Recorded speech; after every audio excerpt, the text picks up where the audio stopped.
Hola, muy buenas a todos, bienvenidos a esta nueva serie de vídeos sobre artritis reumatoide. En este primer vídeo explicaremos de manera sencilla y clara qué es la artritis reumatoide, sus causas y los factores de riesgo asociados. ¿Empezamos?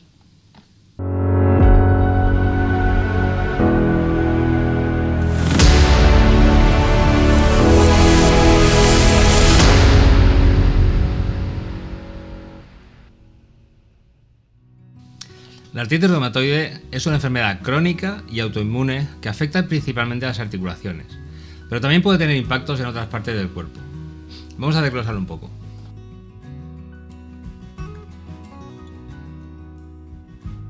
Imagina tus articulaciones como las bisagras de una puerta. En una persona sana, estas bisagras permiten un movimiento suave y sin dolor. Sin embargo, en alguien con artritis reumatoide, el sistema inmunológico ataca por error el revestimiento de las articulaciones, llamado membrana sinovial. Esto provoca inflamación, dolor y con el tiempo puede llevar a la destrucción de la articulación. El ataque del sistema inmunológico causa la liberación de sustancias químicas que dañan el cartílago y el hueso dentro de la articulación. Además, los tendones y los ligamentos que mantienen la articulación en su lugar se debilitan y se estiran, lo que provoca que la articulación pierda su forma y alineación. Como dato curioso, la artritis reumatoide no solo afecta a las articulaciones. Puede causar problemas en la piel, en los ojos, los pulmones, el corazón y los vasos sanguíneos, aunque esto es menos común.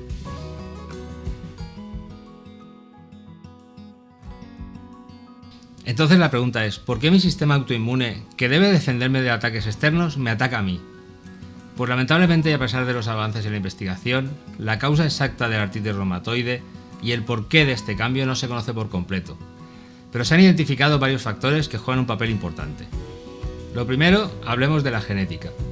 Los estudios han demostrado que la artritis reumatoide tiende a ser hereditaria.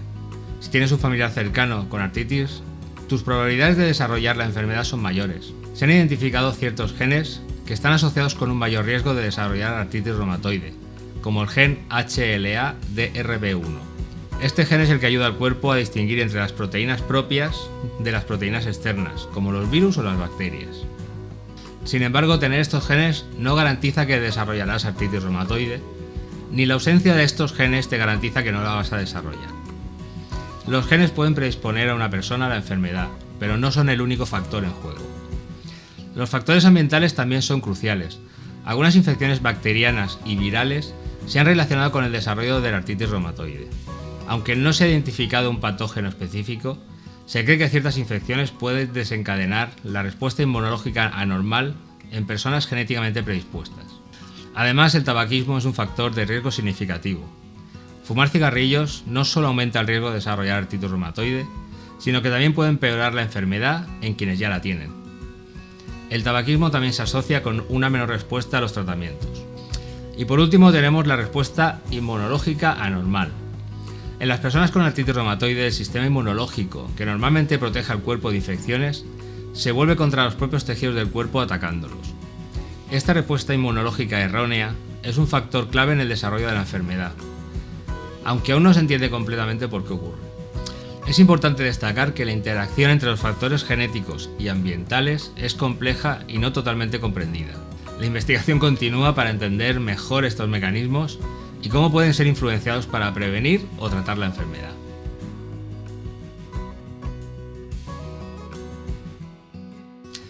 Y ahora que hemos hablado sobre las causas, vamos a profundizar en los factores de riesgo, es decir, las cosas que pueden aumentar las probabilidades de que alguien desarrolle artritis reumatoide. Uno de los factores más importantes es la edad. La artritis reumatoide puede ocurrir a cualquier edad, pero es más común entre los 40 y los 60 años. Además, las mujeres tienen aproximadamente el doble de probabilidades de desarrollar artritis reumatoide en comparación con los hombres. Como mencionamos antes, la genética juega un papel crucial. Si tienes familiares con artritis reumatoide, tus probabilidades aumentan significativamente. Esto sugiere una fuerte predisposición hereditaria. Fumar es uno de los mayores factores de riesgo modificables. Dejar de fumar no solo puede reducir significativamente tus posibilidades de desarrollar artritis reumatoide, sino que también puede mejorar la efectividad de los tratamientos, si ya tienes la enfermedad. Pero la alimentación es realmente importante, como te contamos en este vídeo en el que te explicábamos los alimentos más inflamatorios y los que ayudan a reducir las inflamaciones. La obesidad es otro factor de riesgo. El exceso de peso pone una presión adicional sobre las articulaciones y puede agravar la inflamación. Mantener un peso saludable puede ayudar a reducir el riesgo y aliviar los síntomas si ya tienes la enfermedad. Así que, como ves, la alimentación es fundamental para prevenir y mejorar la calidad de vida. Por último, la exposición a ciertos elementos ambientales, como el asbesto o la sílice, también puede aumentar el riesgo, como demuestran los últimos estudios realizados en Suecia en 2019. Esto es particularmente relevante en personas que trabajan en industrias donde están en contacto con estas sustancias. Utilizar equipos de protección y seguir las normativas de seguridad puede ayudar a reducir este riesgo. Para resumir, la artritis reumatoide es una enfermedad compleja con múltiples causas y factores de riesgo. Aunque no podemos cambiar nuestra genética, podemos tomar medidas para reducir otros riesgos, como dejar de fumar y llevar un estilo de vida saludable. De alimentación y ejercicio ya hablamos en otros vídeos, pero lo analizaremos más adelante en esta serie. Y en el próximo vídeo vamos a tratar cómo diagnosticar la artritis reumatoide, los síntomas y las pruebas clínicas. Esperamos que este vídeo te haya ayudado a entender mejor la artritis reumatoide, sus causas y los factores de riesgo. Si te ha gustado este vídeo, no olvides darle like y suscribirte a nuestro canal para más contenido informativo, especialmente en esta serie que iremos sacando más o menos un vídeo cada semana. Si tienes dudas o comentarios, déjalos abajo y trataré de contestarlos lo antes posible. Chao.